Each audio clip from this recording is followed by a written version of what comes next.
চলে আসলাম সোনা মসজিদ স্থলবন্দর মাত্র 30 মিনিটে। মারমা চলছে, আমি পার হয়ে গেছি। দাদা সোনা খুলে চলে গেল, পাথর থেকে চলে গেল। হ্যালো এভরিওয়ান, আসসালামু আলাইকুম। আজকে আমরা যাচ্ছি আমাদের চাঁপাইনবাবগঞ্জ জেলার ঐতিহাসিক সোনা মসজিদ। আর আমার সাথে আছে আমার সব ক্লাস ফ্রেন্ড গুলা। তো সম্পূর্ণ ভিডিওটি দেখতে থাকুন, আশা করি ভালো লাগবে। অবশেষে আমরা চলে আসলাম সোনা মসজিদ স্থলবন্দর মাত্র 30 মিনিটে। যে আপায়রা ড্রাইভার খালিদ হাসান রেকর্ড 30 মিনিটে সোনা মসজিদ উড়িয়া উড়িয়া নিয়ে চলে এসেছে। 20 মিনিটে আমি ভোলাহাট থেকে ভোলাহাট টু মানে শিখবন যাইনি এখনো। আর মাত্র 10 মিনিটে শিখবো আমরা পৌঁছে যাব মসজিদ 0 পয়েন্ট। আমরা ইন্ডিয়ার কাছে আছি। দরকার হলে আমরা ওই যে পিছনে যে কবিরেরা চলে এসেছে। তোমার চ্যানেলে কাজ হবে সালা ভাগে মোরা সালা আমরা ছিল মারামারি দেখলাম।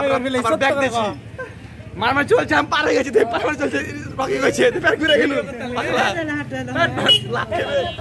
তো আপনারা দেখতে পারলেন, বন্ধু বান্ধব সবাই একসাথে থাকলে এরকম খোঁচা মারামারি চলতেই থাকবে। তো এখন আমরা চলে যাচ্ছি সোজা তোহাখানার উদ্দেশ্যে। আমরা এখন চলে আসলাম তোহাখানা ও শাহ নিয়ামতুল্লাহ মাজার। আর যেহেতু ঈদের পরের দিন, তাই মোটামুটি ভিড় ভালোই ছিল এখানে। আমরা এখানে আসতে আসতে আসর হয়ে গিয়েছে। তো এখন আসরের নামাজ পড়বো, তারপরে দেখা হচ্ছে। আমাদের নামাজ পড়া শেষ। এখন আমরা এদিক ওদিকে ঘুরবো, দেখতে থাকেন। কোথায় কোথায় ঘুরবো এখনো জানি না, মানে ঠিক নাই। হ্যালো গাইস, আমরা এখন সোনা মসজিদ যাবো, তারপরে বাড়ির দিয়ে রওনা হতে পারি। মানে আকাশে মানে সূর্য প্রায় ডুবে গেছে। হাই, ভালো আছেন সবাই? ঈদ মোবারক সবাইকে, সবাইকে ঈদ মোবারক।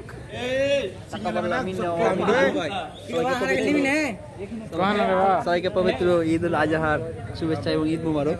যদিও ঈদ শেষ হয়ে গেছে কালকে, তারপরেও আজকে তোহাখানা মসজিদে নামাজ শেষ করে আমরা এখন চলে আসলাম শাহ নিয়ামতুল্লাহ মাজারে। আর এখানকার পরিবেশটা অনেক সুন্দর। এখানে আসলে আপনাকে অবশ্যই ভালো লাগবে। চারিপাশটা একদম সবুজে ভরা, চারিপাশে সুন্দর সুন্দর সব ফুলের গাছ লাগানো রয়েছে, যেটা দেখতে অসাধারণ লাগছে। আমরা এখন আছি শাহ নিয়ামতুল্লাহ মাজারের সামনে। আর এখানে ফটোশুট চলছে, ক্যামেরাম্যান। সেই মজা আজকে ঈদের দ্বিতীয় দিন, খুব ভালো লাগছে এখানে। আমাদের কাছে সময় বেশি নেই, যার কারণে আমরা এখান থেকে এখন বের হয়ে গেলাম। এখন আমরা যাচ্ছি সোনা মসজিদ। তো সোনা মসজিদ যাওয়ার পথে রংধনু পার্ক যেহেতু পড়ে, তাই আমরা একটু রংধনু পার্কের ওখানে গিয়েছিলাম। আর হাতে সময় ছিল না, যার কারণে রংধনু পার্কের ভিতরে ঢুকি নাই। তো এখন আমরা যাচ্ছি সোনা মসজিদ। এখন আমরা চলে আসলাম সোনা মসজিদ। আর ঈদের সময়, যার কারণে মোটামুটি ভালোই ভিড় আছে। মাগরিবের মুহূর্তে চলে আসলাম সোনা মসজিদ।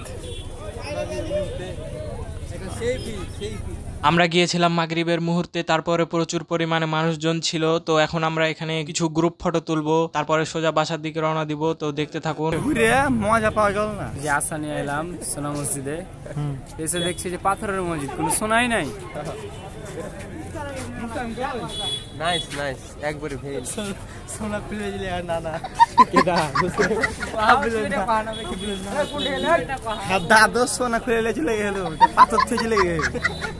আমাদের গ্রুপে রাশিয়ান বয়। সোনা মসজিদ থেকে আমরা এখন চলে আসলাম চেকপোস্টের এখানে। এখানে হালকা কিছু নাস্তা পানি করে বাসার দিকে রওনা দিব। তো এভরিওয়ান, কেমন লাগলো আজকের এই ছোট্ট ভিডিও? যদি ভালো লাগে অবশ্যই ভিডিওটিতে লাইক দিতে ভুলবেন না। দেখা হচ্ছে আপনাদের সাথে নতুন কোনো ভিডিওতে। আল্লাহ হাফেজ।